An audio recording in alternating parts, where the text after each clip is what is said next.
हालाणी भरसा गोठ अली नवाज़ सोलंगी में आरबाणी में बरसात सबब केतराई घर डही पट थी विया। मुतासिर खुलियल आसमान हेठि वेठल बरसात मुतासिरन के इमदाद न मिलण ख़िलाफ़ मुतासिरन जो एहतजाजी मुज़ाहिरो। इन हवाले से वधीक तफ़सील ॿुधाए रहियो आहे हालाणी मां अवामी न्यूज़ जो रिपोर्टर वकार ख़ासकी। नाज़रीन असां हिन वक़्तु मौजूदु आहियूं हालाणी भरसा ॻोठ अली नवाज़ सोलंगी आरबाणीअ में, जिते चौमासे जी बरसातुनि खां पोइ जेकी तबाही आई हुई, हितां जा जेके 20 खां मथे घर डही पट थी विया।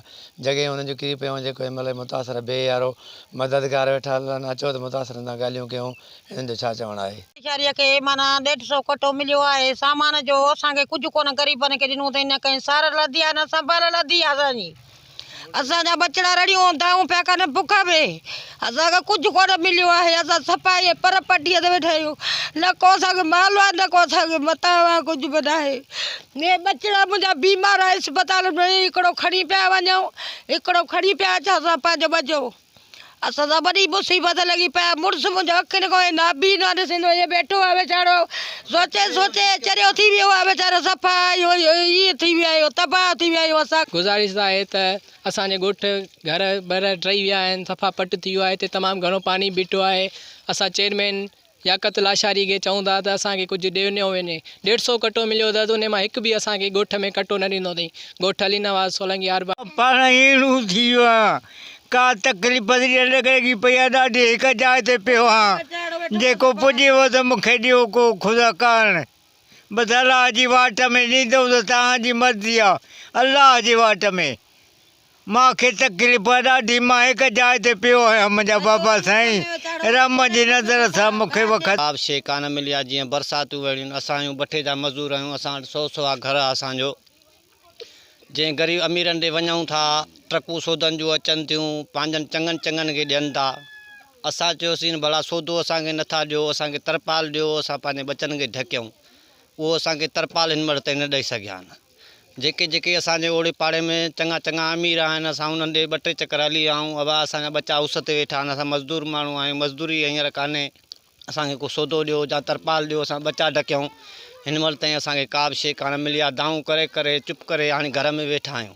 हाणे फुटनि जी मज़दूरी मिली आहे, जंहिंमें 5-5 फुट पाणीअ में फुटी आहे।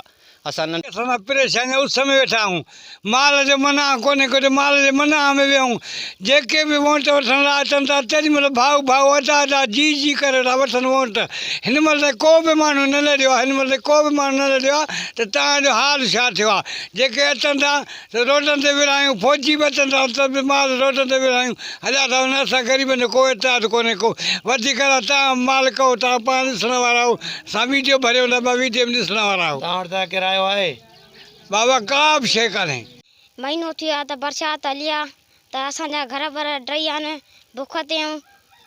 अबू मुंहिंजो बीमार आहे, ऐं ॿियो कुझु न मिलियो आहे, न राशन मिलियो आहे, न कुझु न मिलियो आहे। बसि असां बुख ते आहियूं।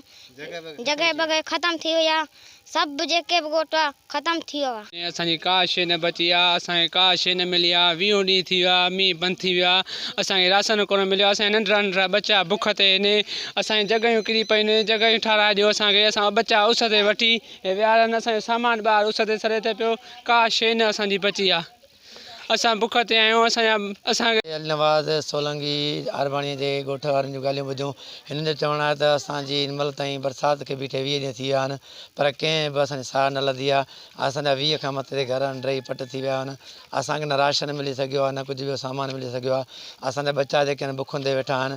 हिननि वज़ीर आला सिंध मुराद अली शाह ऐं ॿियनि वस वारनि खां अपील कई आहे त असांखे राशन ऐं ॿियो सामान ॾिनो। कैमरामैन बाबर जोगी सां गॾु वकार ख़ासकी अली, अवामी न्यूज़, हालाणी। मज़ीद ख़बरनि ऐं तफ़सीलात लाइ विज़िट कयो असांजी वेबसाइट www.awamiNewsHD.com ऐं ॾिसंदा रहो अवामी न्यूज़ HD।